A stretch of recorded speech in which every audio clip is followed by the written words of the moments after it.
On my son's wedding day, I was the last to be served. They gave me the cold leftovers. He laughed and told his wife, "She's used to eating what life leaves behind." Everyone laughed. No one noticed when I left. But the next morning his hands shook as he read my email. My name is Elaine Murphy, and the first sign that my role in my son's life had quietly expired came wrapped in cream-colored cardstock with gold embossed lettering. It arrived on a Tuesday in March, slipped between a water bill and a grocery store circular. I opened it with casual indifference, expecting yet another real estate flyer. But the envelope felt expensive, thick, textured, deliberate. Mr. and Mrs. Jason Murphy request the honor of your presence. I had to read it twice before it registered. My son was getting married. And this was how I found out. No phone call. No lunch invitation. No heartfelt announcement. Just a formal, printed card like I was a distant relative they barely remembered but couldn't leave off the list. I stood in my kitchen, the invitation resting beside a stack of overdue bills. Jason was 28 now. He lived in a downtown high-rise condo with floor-to-ceiling windows and valet parking. I'd seen it once, briefly. He worked in tech and made more in a month than I did in 6 working insurance claims from a cubicle that smelled like old carpet. Barbara, his fiancée, was polished and poised. I'd met her only twice, once at brunch, once at Christmas. She looked around my apartment like she was afraid to touch anything, like poverty might rub off. The wedding was scheduled for June 15th at the Magnolia Hill Country Club. Black tie optional, it said in small print. I didn't own anything that qualified. My best dress was navy blue, 5 years old, and bought from the clearance rack for Jason's college graduation. Still, I held the card gently. My fingers traced the gold lettering, heart wavering between pride and rejection. I was invited, technically, but I had never felt more like a stranger in my son's life. That evening, I called Jason. He answered on the 3rd ring. "Hey, Mom," he said, voice distant, distracted like always. I imagined him scrolling through emails or finishing a text while I spoke. "I got the invitation," I said, trying to sound cheerful. "Oh, good," he replied, no warmth, just acknowledgement. "Congratulations, honey? Barbara seems lovely." A pause. "Yeah, she is. Listen about the wedding." "I'd love to help," I interrupted, already standing near my kitchen table with a pen in hand. "I know planning a wedding can be overwhelming. Maybe I can help with the flowers or tasting the cake." "Mom, stop." His tone was sharper now. "It's all taken care of. Barbara's parents are handling everything."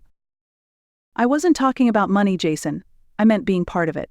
A mother-son dance. Helping you pick the boutonnieres. You know, being involved." "We've already picked all of that," he said, sighing. "Look, just show up. Okay? Wear something nice, but not, too conservative. Barbara's family is kind of traditional." "Something nice, but not to me." "I understand," I said, keeping my voice steady though the familiar ache was rising in my chest. "I wouldn't want to embarrass anyone." "It's not about embarrassment," he muttered, then added quickly, "Never mind. I've got to go. Barbara's making dinner." The call ended, leaving only the soft hum of my refrigerator and the silent weight of disappointment. I stared at the phone in my hand and then at the invitation still lying on the table. The words "black tie optional" gleamed under the kitchen light. Optional perhaps, but so was I. After that call, I made a decision. If I was going to be an outsider at my own son's wedding, I would still show up with my head held high. For the next 3 months, I saved every dollar I could. I skipped meals, walked to work instead of taking the bus, and canceled my cable subscription. I clipped coupons with precision, counted every penny, and said no to every small indulgence. By May, I had scraped together enough to buy a new dress. Not just any dress, one that made me feel like I belonged in a room full of country club members and designer labels. I chose a deep emerald green gown, simple but elegant, from a department store I'd never dared to enter before. It cost more than I'd spent on myself in years. I bought matching shoes, low heels, silver accents. I had my graying hair professionally styled for the first time in over a decade. The stylist added soft curls and subtle highlights, and when she turned me toward the mirror, I hardly recognized myself. For a moment, I let myself imagine the way Jason might look at me. Maybe there'd be a flicker of surprise. Maybe he'd tell me I looked beautiful. Maybe he'd introduce me to his in-laws with a glint of pride. That morning, standing in front of my bathroom mirror, I touched the neckline of my dress and breathed deeply. The woman staring back wasn't just someone's mother, she was dignified, present, whole. No matter what happened that day, I was going to walk into that wedding knowing I had done everything I could. Not for Jason. For me. Because sometimes dignity is the only gift you can still give yourself when others have forgotten your worth. The country club was exactly what I imagined: pristine grounds, manicured lawns, a shimmering lake in the distance. Luxury cars lined the circular drive, BMWs, Mercedes, even a few Teslas. I had washed my 15-year-old Honda Civic the day before, hoping it might blend in. It didn't. Inside, the lobby glowed with marble floors and crystal chandeliers. Guests mingled in designer dresses and tailored tuxedos, their laughter echoing off the vaulted ceilings. I walked slowly, my heels tapping against the polished floor, trying not to feel so terribly out of place. I spotted Jason near the staircase, resplendent in a black tuxedo. His dark hair was perfectly styled, his smile wide as he laughed at something Barbara's father had said. Barbara stood beside him, radiant in a gown that looked straight out of a bridal magazine. They looked like they belonged on a magazine cover. I approached, my heart a tight fist inside my chest. Jason's eyes found mine. His smile faltered not with warmth or recognition but with something that looked unsettlingly like dread. "Mom," he said, voice carefully neutral, "you made it." "You look so handsome," I said, reaching to straighten his bow tie like I had done 100 times when he was younger. He stepped back slightly, breaking the contact. "Thanks, you look nice." There was a pause before nice just long enough to sting. Barbara's father extended a hand. "You must be Jason's mother, Tom Whitmore." "Elaine Murphy," I said, shaking his hand. "Congratulations on gaining such a wonderful son-in-law." "Indeed," he replied, smiling politely before turning back to Jason. I stood there a moment longer, then quietly stepped away. Just like that, I faded into the background of my son's wedding. And no one seemed to notice. The reception hall was a masterpiece of understated luxury. White linens draped across round tables, crystal stemware sparkled under chandeliers, and towering floral arrangements filled the air with the scent of roses and eucalyptus. Each table had a name card. I found mine at table 8 tucked in the farthest corner of the room, right beside the swinging doors to the kitchen. The other guests at my table were strangers. An elderly woman with a hearing aid, a couple who looked nervous in their formal wear, and several empty chairs that would remain unfilled. We were clearly the afterthoughts. At the front of the room sat the head table, Jason and Barbara in the center, surrounded by her family. Table 1 held the Whitmores' closest friends. Table 2 was reserved for Jason's college buddies and their wives. Table 3, Barbara's sorority sisters. It was a diagram of proximity to importance. I sat down quietly and tried not to feel humiliated. A woman in her 60s approached, looking around uncertainly. "Are you Jason's mother?" she asked with a gentle smile. "I'm Margaret, Barbara's great aunt. Would you mind if I sat with you? I don't know anyone else here." "Of course," I said, relieved to see a friendly face. She sat beside me and leaned in. "All this is very beautiful, but not really my world.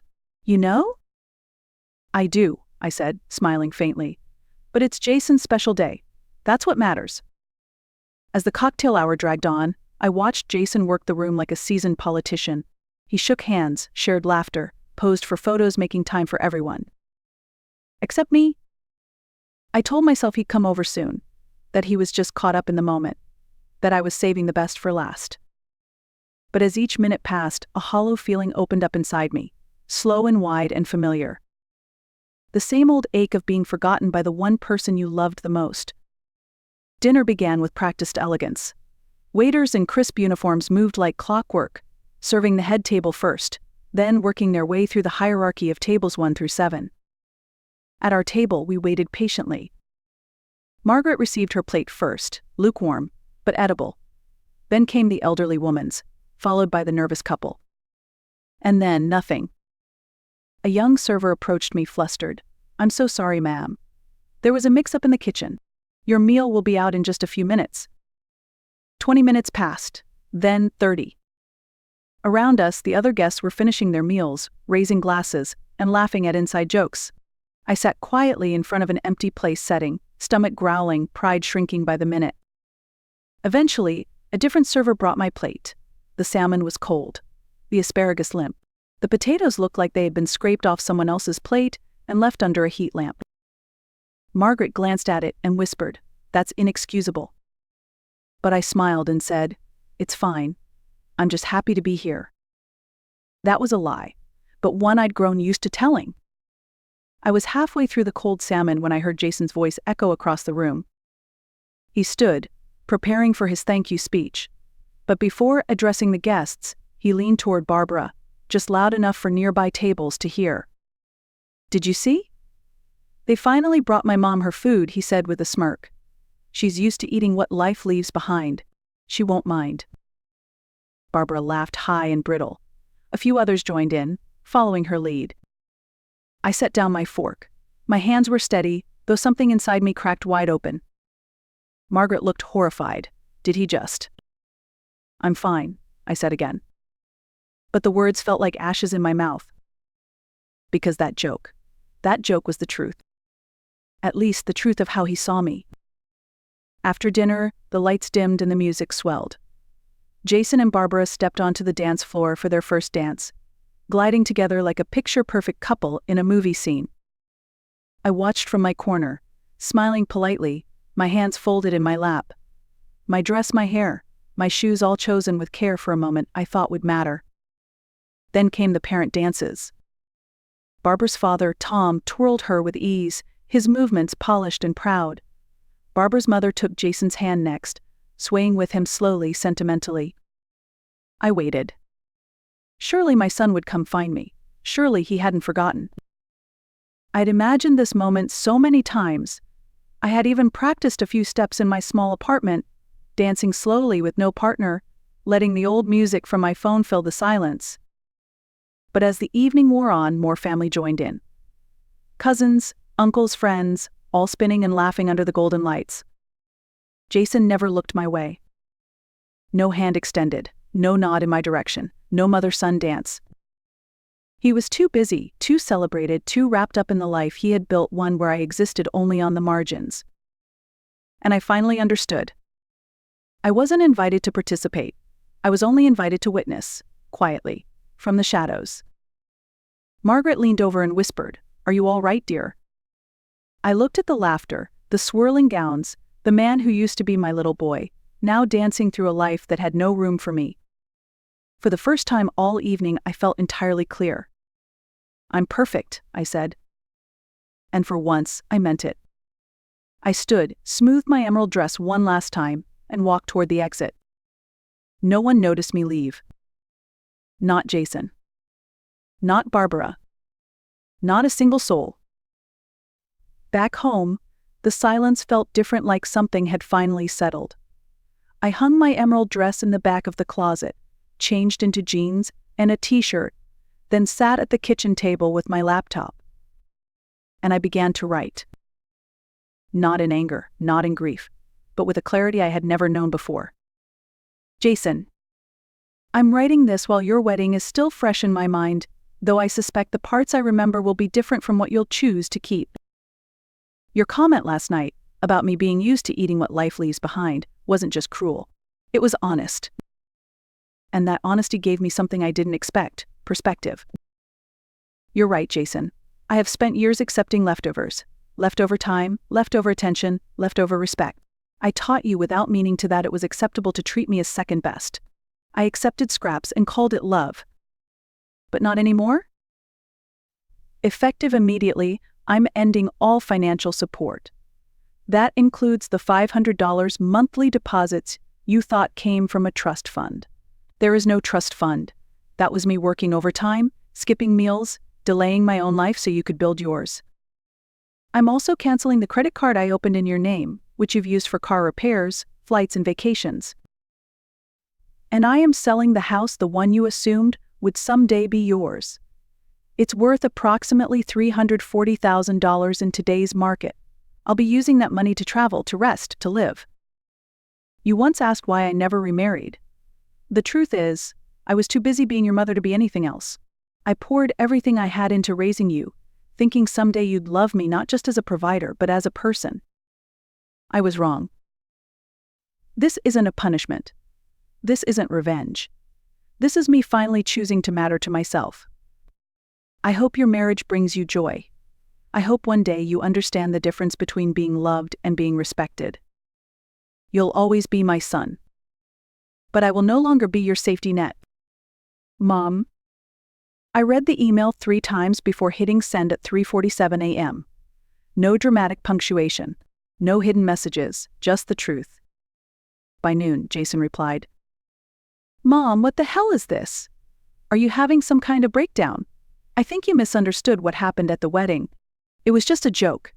Everyone was laughing, not just at you. You're being way too sensitive. Can we talk like adults? Selling the house is insane. That's my inheritance you're talking about." Dad would roll over in his grave. "Barbara thinks you might be having some midlife crisis. She knows a therapist who specializes in women your age. Let's talk on Sunday. I'll come over." I didn't reply. By Friday, I had changed my phone number. Saturday brought a second email, shorter and sharper. "Mom, I've been calling for 2 days. Pick up your phone. We need to talk about this house before you do something stupid. I talked to a lawyer. You can't just cut me out of my inheritance. Call me back." I forwarded that one to my realtor with a short note. "Please expedite the listing process." By Tuesday morning, the house was on the market. By Thursday, we had 2 offers. I accepted the higher one, $15,000 over asking price, cash, 30-day close. Sunday came Jason's final message. "You win. Whatever point you're trying to make, congratulations. You've ruined our relationship and embarrassed me in front of Barbara's family. I hope it was worth it. Don't contact me again." I printed it and placed it in a folder labeled evidence, not for court, for memory. The closing was scheduled for July 20th. I put down deposits on a furnished apartment in Savannah and a month-long bed and breakfast in Vermont for the fall. For the first time in 30 years, I was making plans that didn't revolve around Jason's schedule, his needs, or his approval. The woman who raised him had done her job. And she was finally free to do something else. To live. Savannah was warm when I arrived, not just in temperature, but in spirit. I rented a small apartment 4 blocks from the river, on a quiet street where people still nodded hello. It wasn't glamorous, but it was mine. I took a part-time job at a local bookstore owned by a woman named Rita, who hired me on the spot after our 10-minute conversation. "You seem like someone who understands that books are more than merchandise," she said. She was right. I spent my days surrounded by stories. I spent my evenings walking along the water, eating simple meals, reading on a second-hand porch swing I'd picked up at a yard sale. For 3 months, I didn't hear from Jason, not a call, not a letter, not a sign. Then, one Thursday afternoon in October, Rita handed me a note. "Some man called looking for you," she said he was your son. He sounded desperate. I folded the message and tucked it into my pocket. 2 days later, Jason showed up in person. He looked smaller, thinner, with dark circles under his eyes. His expensive shoes were scuffed. His voice cracked when he said my name. "Please," he whispered, "can we talk?" I told him I got off work at 6. The cafe next door closed at 7. He had 1 hour. That evening, I sat across from him as he stumbled through an apology, his words carefully chosen, rehearsed. "I miss you," he said. "I miss having a mother who believed in me." "I did believe in you," I answered, "but belief without boundaries isn't love. It's enablement." He asked how to fix it, how to start over. I told him he couldn't. Not because I hated him, but because I had already left. He just hadn't noticed until the benefits stopped. As I walked away from that cafe and into the soft Savannah night, I didn't look back. I had spent 30 years accepting leftovers. Now I was building a life where I set the table. And this time I was choosing where I sat. If this story moved you, if it reminded you of the silent sacrifices so many make in the name of love, then let's talk about it. Have you ever given so much of yourself that there was nothing left for you? Elaine's journey wasn't about revenge and anger. It was about reclaiming dignity. About finally saying enough. If you believe in boundaries, in second chances for yourself, not for those who used you, then like this video, share it with someone who needs it, and leave a comment below. Because sometimes the most powerful revenge is simply choosing yourself. Asterisk after listening to today's story, Perhaps it has raised some new questions in your mind, or maybe it has brought back some old memories. Every day on Reddit, new experiences and moments create fresh stories, and they connect all of us. Everyone has their own unique journey in life, and we all try to understand the world in our own way. These kinds of moments remind us that we are all human, sometimes happy, sometimes sad, and always learning something new. If you enjoyed this story, feel free to share it with your friends. Your thoughts and feedback are always valuable to us, as they motivate us to create even better content. Every story has its own unique angle, and our goal is to understand everyone's perspective and make our content diverse and relatable. Stories like these help us realize that life's journey is different for everyone, and by hearing other stories, we learn something new. You can also share your own stories with us. Your experiences are valuable to us as well, and if you enjoyed this video, please leave your feedback. We aim to create content that brightens your mind and gives you new ideas every time. If you've already seen this video before, your feedback is still important. With every piece of feedback, we can improve our content and bring a new perspective to our viewers. Today, what we saw was just a small part of the many stories shared on Reddit and across the world. It's a reminder of how we all try to understand life by sharing our experiences with each other. This video was only an example of how we try to connect with others through storytelling, learning about different sides of life. We hope to continue sharing such stories that help us all learn and grow together. Thank you for your time, and don't forget to keep an eye out for more stories coming soon. If you haven't already, please like and follow for more amazing content. Your support keeps us going, and we will strive to bring you more thought-provoking and heartwarming stories. Until next time, take care and stay curious. **.